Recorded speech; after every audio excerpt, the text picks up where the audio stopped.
শিবাদ্রিজার কল্পকথায় সব বন্ধুদের আবারও স্বাগত।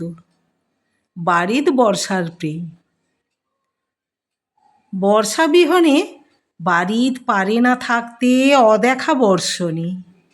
বাড়িত বর্ষাকে ভালোবেসে কাছে ডাকে তার গুরু গুরু গর্জনে। বর্ষা ধরা দিয়েও ধরা দেয় না, আপন খেয়ালে গৌরব বাড়াতে থাকতে ভালোবাসে লুকোচুরিতে।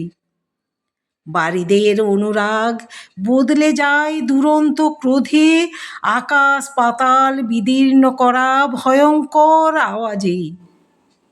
বর্ষা তখন আপন রূপে না থাকে আপন মেজাজে।